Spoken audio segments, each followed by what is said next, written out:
Hi everybody, Neil Kravitz here. I hope you're enjoying these daily clinical pearls. This clinical pearl is about CPR training. We just had our CPR training about an hour ago.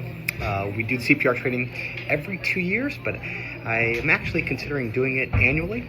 And what I do in my office, I have a number of offices. So we have one woman that we've been working with for years, and she comes in. I have my staff set up the time. We do it over lunch, so we block off a 2-hour lunch.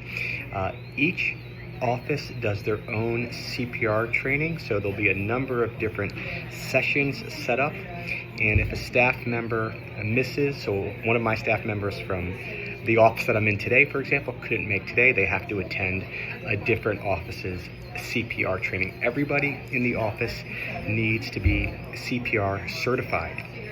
I pay everybody, of course. I pay my CPR instructor very, very well and give her a nice tip as well. I always cater lunch, so I make it very enjoyable for everyone. And it's a good refresher that we have to do every year to obviously, or every 2 years to maintain our licensure.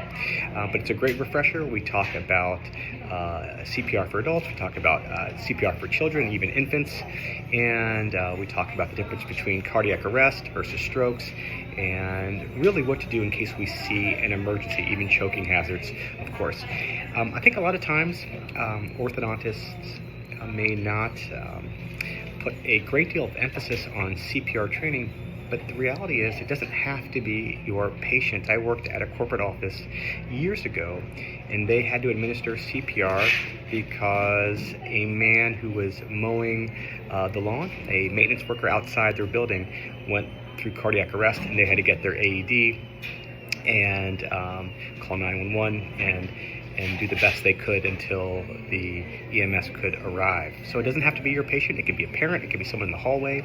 A couple other things that we did. We have AEDs in all our offices, but our AED batteries had expired. Even though the warranty said they were good for 5 years, they actually, after 2 years, weren't working. So we learned something today. Can you imagine pulling your AED out and realizing the battery had expired? So that was worth the cost of admission of just doing the session today, is knowing that our AED battery had expired. So I also got an AED for our building. I run our building in South Riding, and I thought it was just a good idea to get an AED and a wall mount. I put it on the first floor next to the elevator. You know, it's certainly, there's the risk that someone could just walk off with it. I hope they don't, but I just thought it was a good purchase. And I also just bought an AED for my house. Certainly, it could be, used on me, but really a parent. I mean, I've had, my father's been sick this last year and gone through some scares. It could be somebody visiting the house. Again, it could be a neighbor next door. But we are having the woman who trained our team come into my house and train my family CPR, and we are going to put an AED in our basement. So just some things to think about today. We had a good session. Hope you guys are maintaining your CPR licensure. Let me know if you have any questions about what we do in our office regarding CPR certification. I'll see you guys tomorrow for another Clinical Pearl. Remember, my webinar for the JCO, Ask Me Anything, is tonight at 8 o'clock. Hope to see you there. Bye.